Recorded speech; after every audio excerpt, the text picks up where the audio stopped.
नमस्कार छात्र छात्राएं, आप लोगों को अभिनंदन। आप लोग मेरा चैनल में आप लोगों को वेलकम है। आप लोग मेरा चैनल व्यू कीजिए। आज से मैं चैनल का नाम थोड़ा चेंज किया हूँ।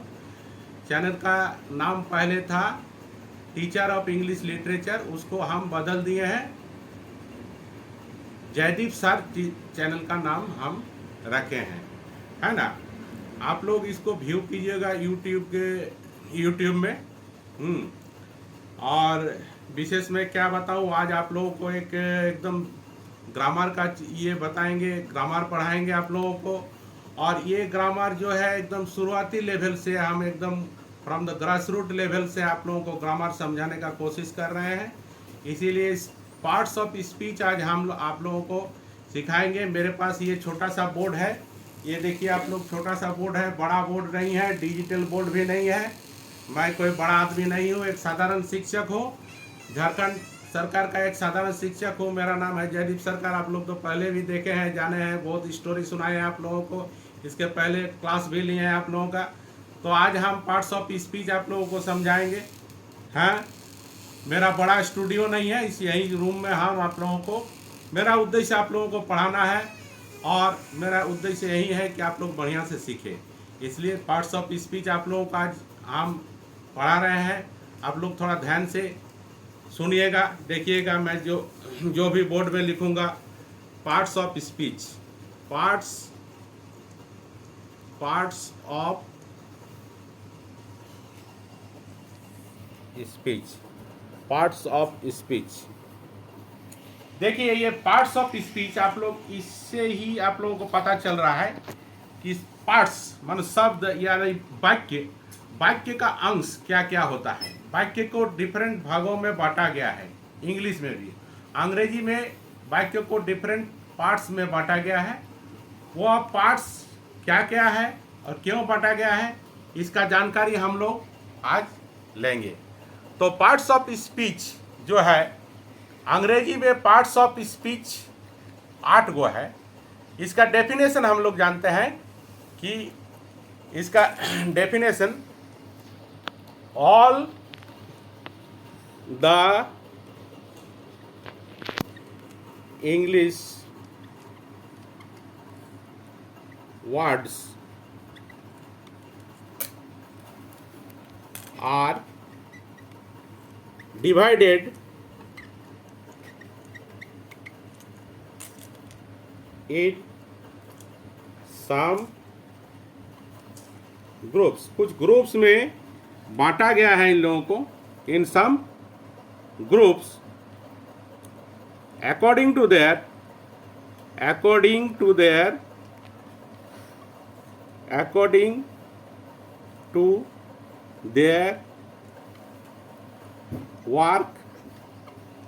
Work in sentence. सभी शब्दों को एक वाक्य में जब हम लोग प्रयोग करते हैं तो सभी शब्दों को बांटा गया है कुछ भागों में, अकॉर्डिंग टू देयर वर्क, उन लोगों का कार्य पर उन लोगों का प्रयोग से ही उन लोगों को बांटा गया है। और यही सब ग्रुप्स को, ईच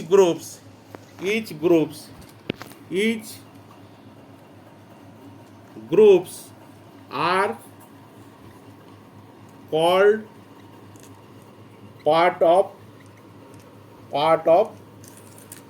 स्पीच। एक एक ग्रुप को हम लोग पार्ट ऑफ स्पीच कहते हैं, इसको हम लोग पार्ट ऑफ स्पीच कहते हैं। कितना पार्ट ऑफ स्पीच है इंग्लिश में? इंग्लिश में there are 8 part of speech in English. 8 गो पार्ट ऑफ स्पीच होता है इंग्लिश में।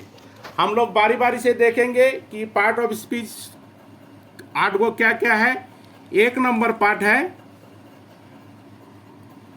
नाउन, 1 नंबर पार्ट है नाउन। इसको हिंदी में क्या कहा जाता है? संज्ञा। इसको हिंदी में क्या कहा जाता है? संज्ञा। उसके बाद है प्रोनाउन, PRONOUN, प्रोनाउन।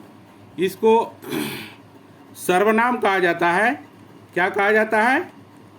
सर्वनाम, सर्वनाम कहा जाता है। 3 नंबर में आता है एडजेक्टिव। 3 नंबर में क्या आता है? ADJECTIV, adjective.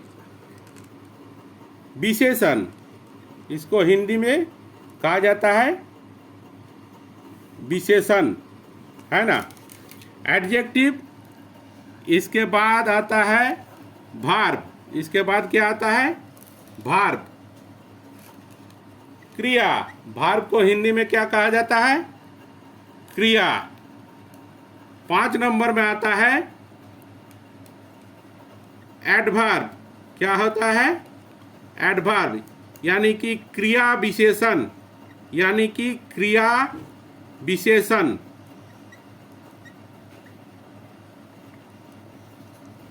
6 नंबर में हम लोग जानते हैं, ये हो गया noun, pronoun, adjective, verb, adverb.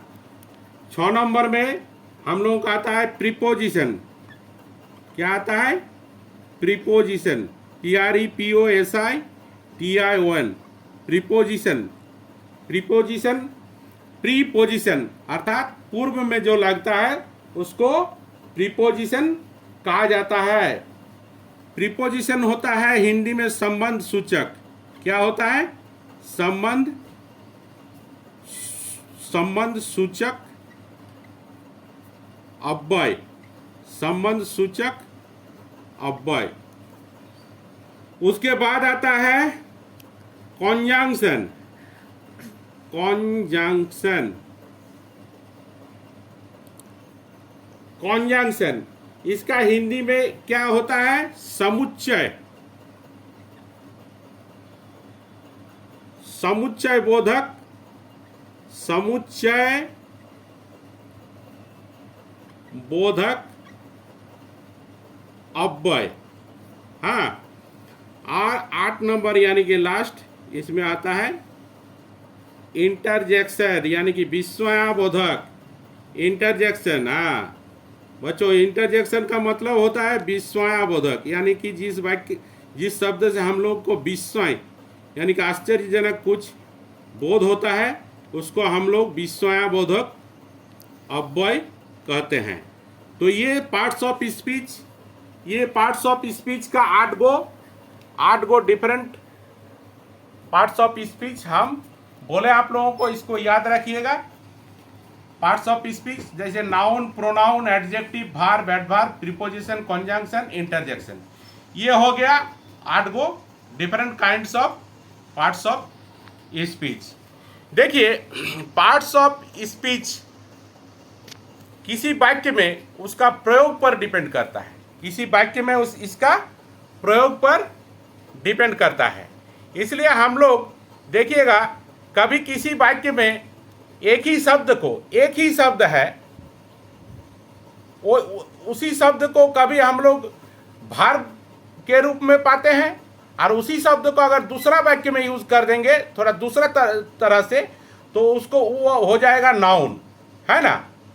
है, तो इसका मतलब यह है कि all the English words are divided into some groups according to their work.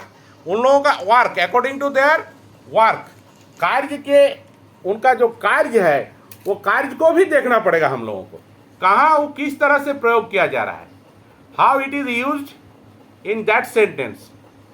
It depends on it's use, इसके यूज पर यह डिपेंड कर रहा है। इसलिए हम लोग इसका यूज को देखेंगे। थोड़ा हम लोग इसको हटा देते हैं, पोंछ लेते हैं, उसके बाद थोड़ा हम लोग देखेंगे कि सेंटेंस पर इसका कैसे डिफरेंट डिफरेंट मीनिंग आ जाता है। इसको हम लोग मिटा देते हैं, है कि नहीं। अच्छा, कुछ वाक्य हम लोग लिखेंगे, जैसे कि वाक्य में देखिए, जैसे हम एक तो वाक्य लिखते हैं, आप लोग कोई भी वाक्य ले सकते हैं, जैसे कि I love my country, COUNTRY country होता है। देखिए बच्चों, ये आप लोगों को क्लास 1 से 8 तक काम में आएगा, इसलिए हम बहुत ही भी अंदर नहीं जा रहे हैं इस सब का। आप लोगों को खाली परिचय दे रहे हैं कि पार्ट्स ऑफ स्पीच क्या है, थोड़ा बहुत समझा रहे हैं, जिससे आप लोगों को इसका पूर्वानुमान रहे, सब कुछ आप लोगों को अच्छा लगे। है कि नहीं। इसके बाद आप लोग और गहराई से हम पढ़ाएंगे बाद में और ऊंचा क्लास के लिए, लेकिन ये है आप लोगों को इंट्रोडक्शन, खाली इंट्रोडक्शन। तो हम दिखा रहे हैं इसमें कि आई लव माई कंट्री, और एक वर्ड लीजिए, और एक वर्ड लीजिए, she is my love, she is my love. ये दोनों जगह हम लोग यहां भी लव देख रहे हैं, यहां भी लव देख रहे हैं, है ना। तो यहां जो लव है, आई लव माई कंट्री, ये क्या होगा, यहां जो लव है ये होगा भार्ब, ये क्या होगा, भार्ब, ये होगा भार्ब। और यहां जो लव है, सी इज माई लव, ये होगा नाउन, क्या होगा, नाउन, ये होगा नाउन, है ना। तो हम लोग क्या देखें, देखिए इस तरह से हम लोग अभी क्या बोले कि इसका यूज को हम लोग देखेंगे किस तरह से इसका यूज हो रहा है, उस पर इसका डिपेंड कर रहा है कि ये किस ग्रुप में पड़ेगा, किस ग्रुप में इसको बांटा गया है, किस ग्रुप में इसको बांटा गया है,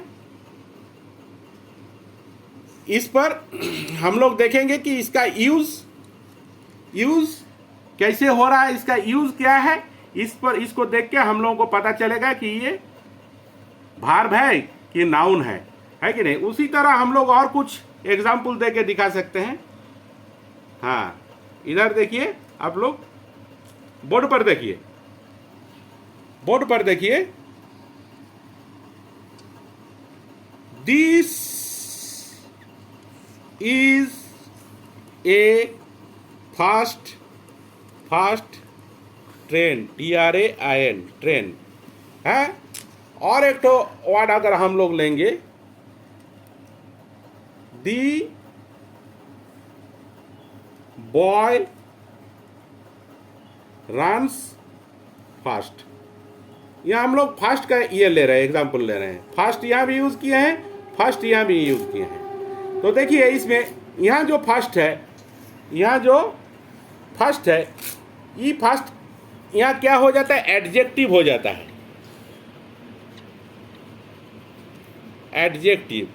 एडजेक्टिव हो जाता है।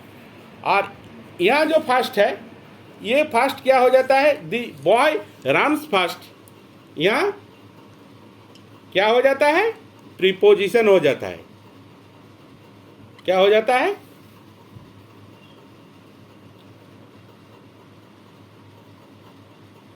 सॉरी, यहाँ एडवर्ब हो जाता है, यहाँ क्या हो जाता है, एडवर्ब, है ना। इसको आप लोग बढ़िया से समझिएगा।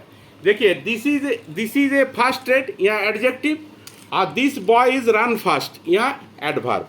इसी तरह से अगर हम लोग और सेंटेंस में देखेंगे, जैसे he is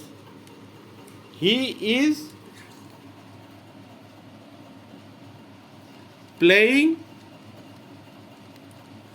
in the field, he is playing in the field. और एक तो सेंटेंस हम लोग लेते हैं, प्लीज कम इन, यहाँ देखिए यहाँ भी इन है, यहाँ भी इन है।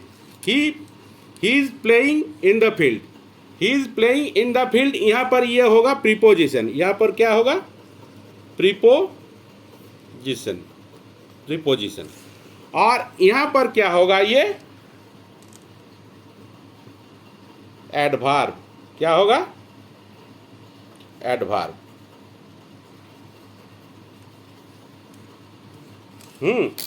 तो हम लोगों को ये समझ में आ गया कि पार्ट्स ऑफ स्पीच कितने तरह का होता है। There are 8 parts of speech in English. इसमें क्या है, noun, pronoun, adjective, verb, adverb, preposition, conjunction and interjection, ये हो गया। और इसका हम लोग देखते हैं कि इसका जिस सेंटेंस में जैसे यूज होता है वैसे ही इनका ग्रुप्स को हम लोग बांटते हैं, इसलिए ये सब थोड़ा ध्यानपूर्वक आप लोग देखिएगा। हम इतना कह के ही आज समाप्त करते हैं। अगर आप लोगों को अच्छा लगा है तो जरूर सब्सक्राइब कीजिएगा, अपने दोस्तों को शेयर भी कीजिएगा। Thank you.